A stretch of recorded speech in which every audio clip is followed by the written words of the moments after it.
Ecuador's wet, humid cloud forests are the most biodiverse and endangered parts of the Choco bioregion, with less than 6% of the original forest cover left.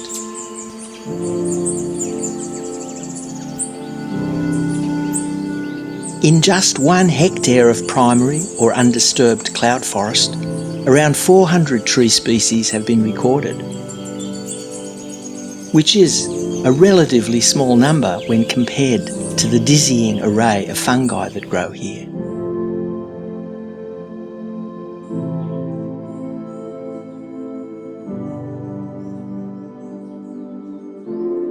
Over 700 different types of birds, representing almost half of Ecuador's bird species, also occur in this region, including the wedge-billed hummingbird, the brown inca, the orange-bellied euphonia,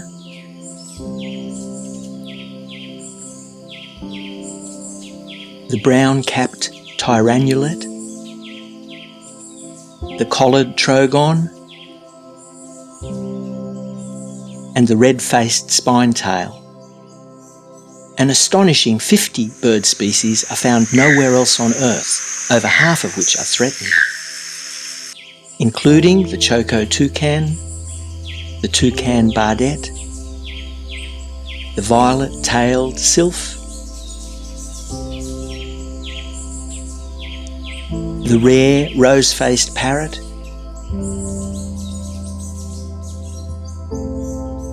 the mighty plumbeous forest falcon, and the striking Baudo guan, making it the most endemic bird area in the world. Many of Ecuador's 382 different species of mammal call Los Cedros home.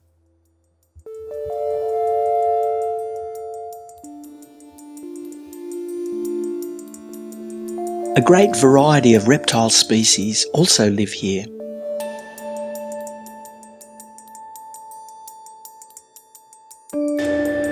At the micro level, the species diversity increases exponentially, as evidenced by the bewildering variety of anthropods one is likely to encounter in the forest.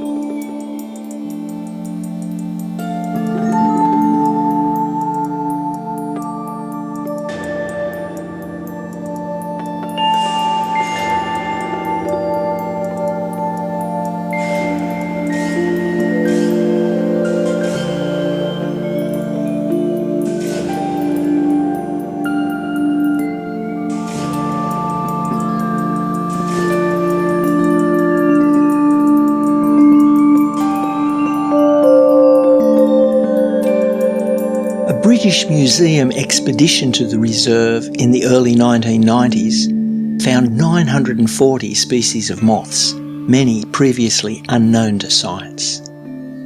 Botanists have also discovered that a good number of Ecuador's 13,000 plant species also thrive here.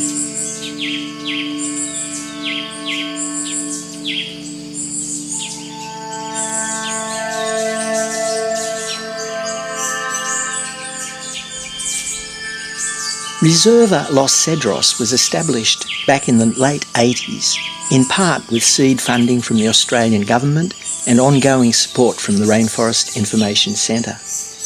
Over subsequent years it has expanded considerably and now contains around 15,000 acres of primary cloud forest and is considered one of Ecuador's best preserved conservation areas, a vital buffer to the globally significant Cotacachi-Quiapas Wilderness Area, one of the world's top 10 endangered bioregions.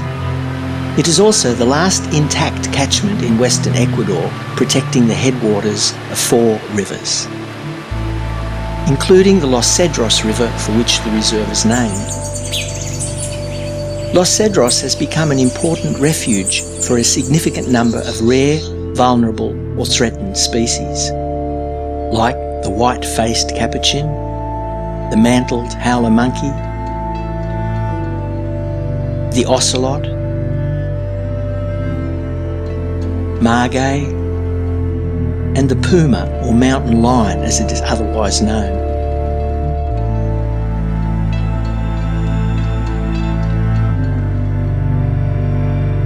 These fresh paw prints and claw marks attest to recent mountain lion activity in the area.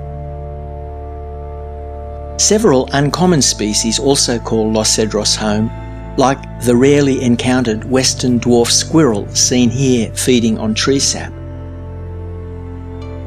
and the medium-sized jaguarundi, a wild cat that can weigh up to 9 kg, along with the inconspicuous but delightful ochre-breasted ant pitta, which is more often heard than seen. Very large rodents like the nocturnal and solitary paca and territorial agouti are in relative abundance here, being the preferred prey of top predators like the puma and local human inhabitants alike, who consider these creatures a delicacy.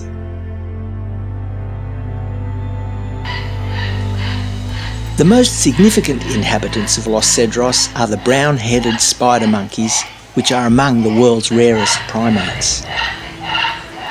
Scientists estimate that less than 250 non-captive individuals remain in the wild, making them one of the 25 most threatened primates on the planet. Los Cedros is one of just 3 protected areas on Earth where these critically endangered, highly intelligent creatures find sanctuary. Extremely sensitive to disturbance of their habitat, they prefer pristine primary forests far removed from humans. Their diet mainly consists of mature fruits, but they will dine on insects, young shoots, and even bark.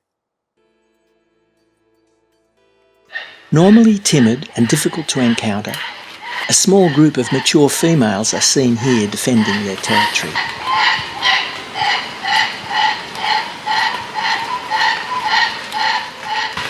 Their alarm call is not too dissimilar to a barking dog, a characteristic shared by other species of spider monkey.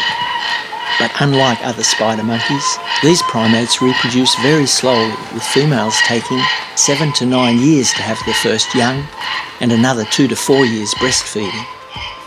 Their slow reproductive rates, along with deforestation, increasing habitat fragmentation and poaching, have driven this species to the brink of extinction.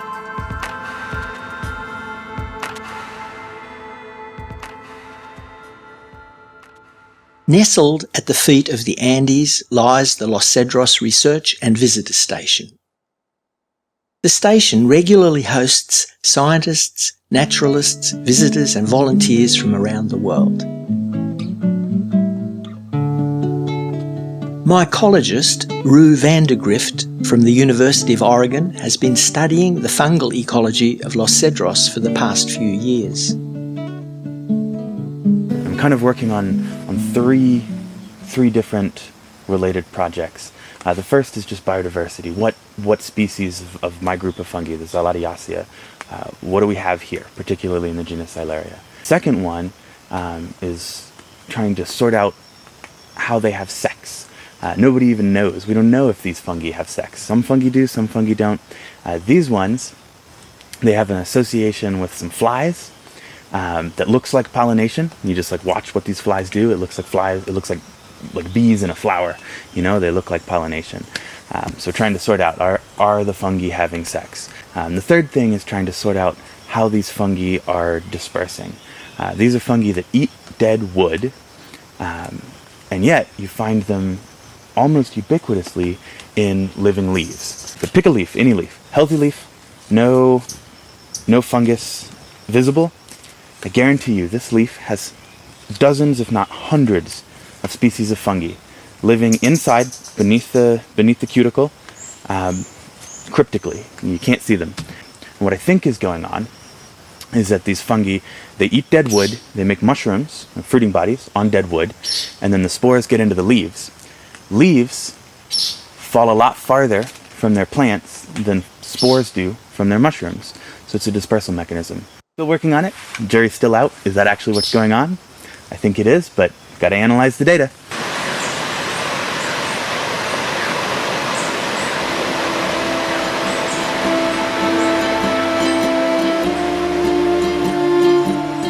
Teams of volunteers have been conducting wildlife surveys using remote cameras that record animals when their sensors detect body heat.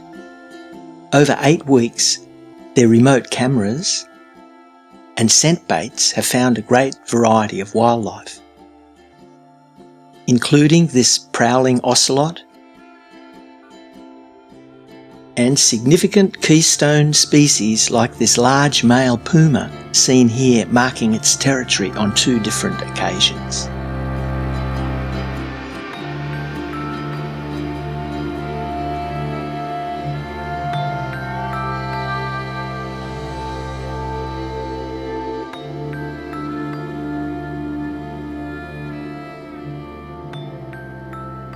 The cameras also detected many of their preferred prey, like the collared peccary, a pungent wild pig that can weigh up to 35 kg, the 9-banded armadillo, red brocket deer,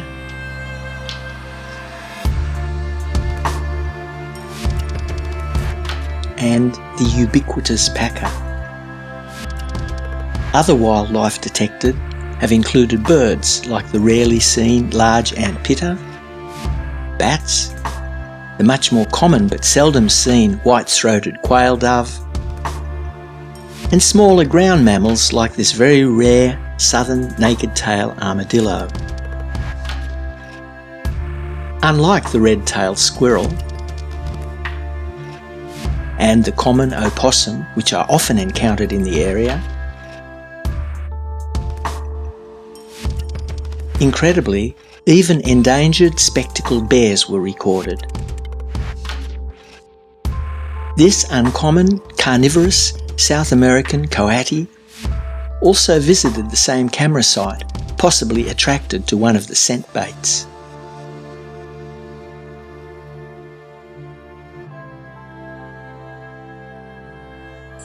The camera surveys confirm the reserve's high levels of biodiversity and a resilient, healthy ecosystem.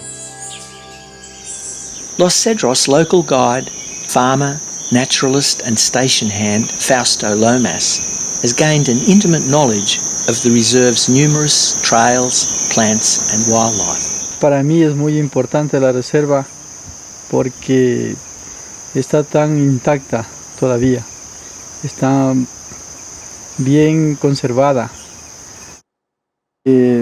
Empezando por el agua también, es muy limpia, aquí no hay otra contaminación, no hay nada, no has intervenido.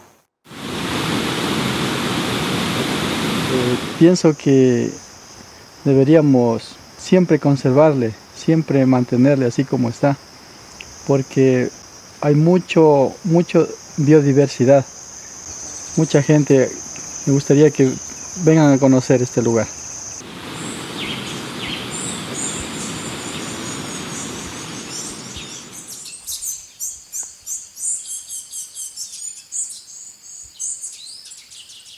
Jose Decoux is a founding member of the reserve and has been living and fighting for Los Cedros since leaving the United States in the mid-1980s.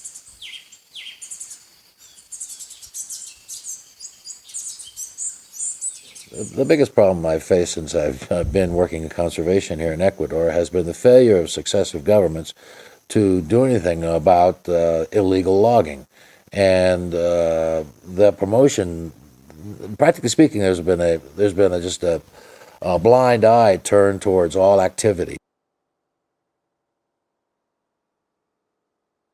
From the beginning of my time here in Ecuador, we've watched the forests of Esmeraldas be destroyed through the greed and avarice of the major lumber companies of Ecuador, and without anything being done to replace those forests or to protect the ones that actually do have some kind of protection.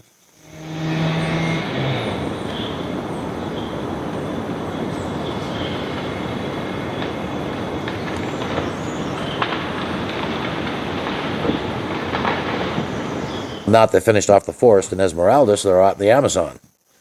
And it's doubly complex out there because Colombians are coming across the border and shipping logs down the streams from some of the major protected areas in the Amazon as well, while the Ecuadorian logging companies are bringing them back over the Andes up to Quito and across over to the coast to be shipped out. Problems have been, and just there's no interest in defending protected areas, and many protected areas have been severely compromised by that lack of government attention through the Ministry of Environment today is the organization which is in charge of it. Well, I hope that we'll be able to establish sometime or another an actual community-based management plan for this area that will be able to carry on with the work here. There's not the future does not look very good in this aspect, as now, because of the major mining project in the area, the government is trying to discourage any kinds of new forms of organization in the communities. Before, they were encouraging the development of this community organization to manage the protected areas, and now they've turned completely against it in the last few months.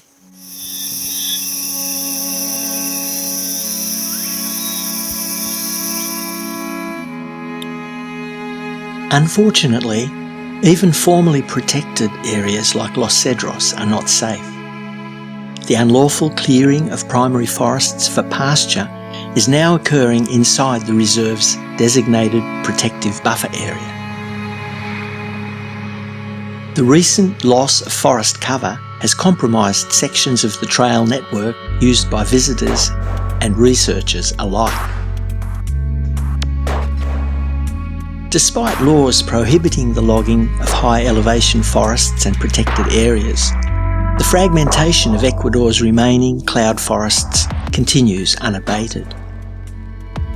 Recently, Ecuador's Ministry of Environment has announced plans to officially demarcate the boundaries of Los Cedros and possibly take over management of the reserve.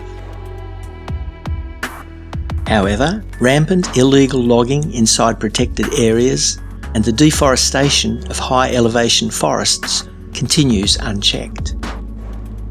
The future of Los Cedros and nearby forested areas now appears even more uncertain.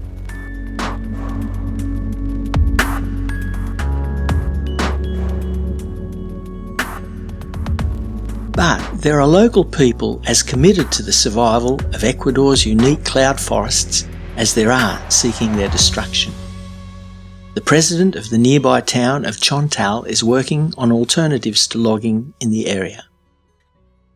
Estoy acá por un único objetivo, la naturaleza. La conservación de la naturaleza es vida. Es el agua, es las aves, los animales. Hace muchos años los teníamos aquí, junto a donde estamos, pero ahora han emigrado por la deforestación. Eso es por la falta de iniciativas comunitarias, tal vez, la falta de visión de las personas dentro de la zona, con el tema de agricultura orgánica, lo que es turismo, que es lo que generaría nuevas alternativas de trabajo para que la gente evite la deforestación de la montaña. Eso permite que los animales y aves estén y continúen en la zona. El gobierno ahora está fomentando un poco más del turismo. Es una alternativa de trabajo para todos los campesinos.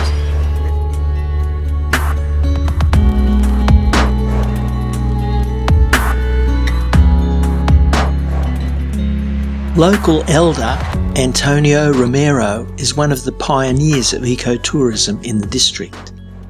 He has established ecotours on his land that protects a breeding site for several colonies of rarely seen nocturnal oilbirds, and also offers tours to a lekking site for the majestic Andean cock of the rock.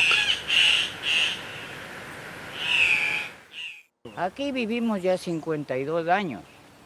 Luego se siguió conservando lo que es esta naturaleza, todo eso, las aves, en la cual yo prohíbo y cuido que esto se conserve.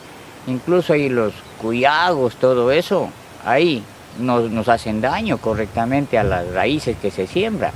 Pero yo ahí les mantengo como parte de atractivo y todo eso.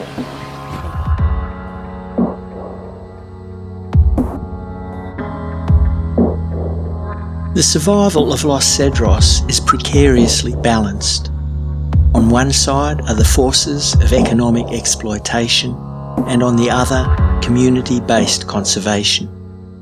Shifting perspectives from short-term economic gain towards Something more sustainable will take time and considerable effort.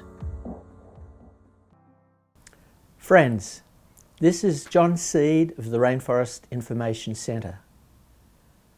Volunteers from our organisation were part of helping create the Los Cedros Biological Reserve 30 years ago with the help of a grant from the Australian Government's Development Assistance Bureau. We've been involved in saving Los Cedros from multiple threats since then, including illegal loggers, poachers and land developers. As a result of the hard work of Jose Ducu and his allies, according to ecology professor Bitty Roy from the University of Oregon, Los Cedros is the best preserved forest in western Ecuador.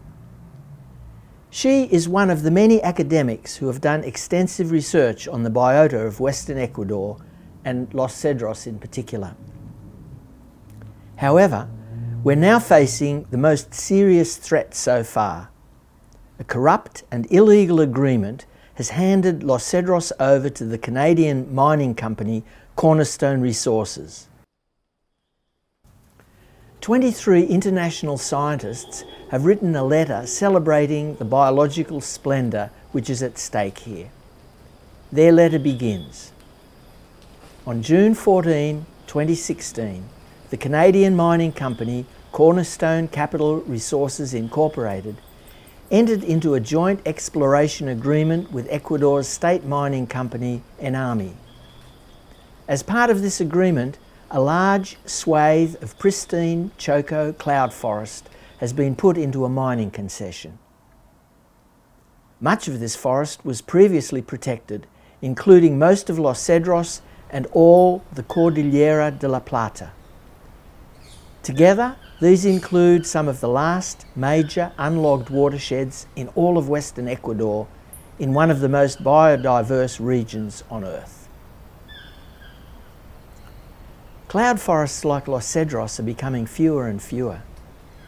They are of the utmost importance to global climate and hydrological cycles. The impact of this decision goes far beyond Ecuador.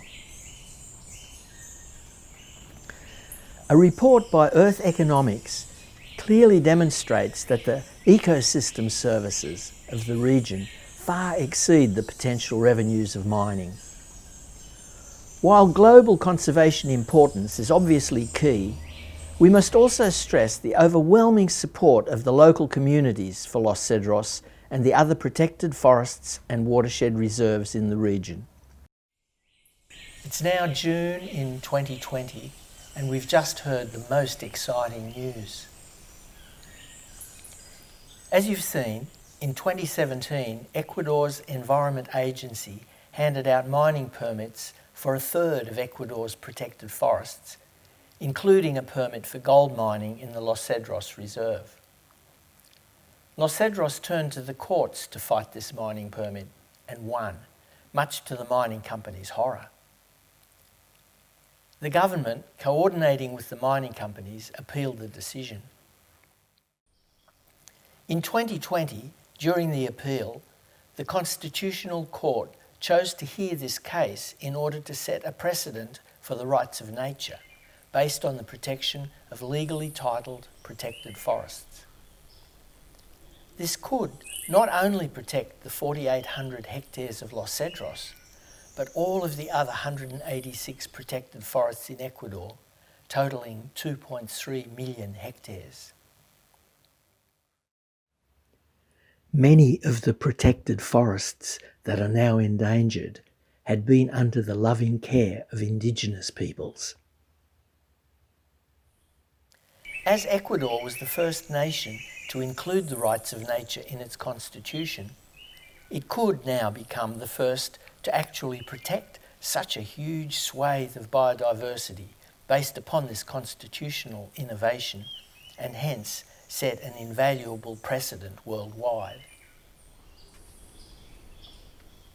This could be so huge not only for Ecuador's priceless rainforests, but for protected natural areas everywhere threatened by extractivism, that the mining companies will throw everything they've got into trying to prevent this precedent from being set. So we need your support, both financial support to cover the legal costs, but also to help spread the word so it becomes clear to everyone involved that the whole world is watching.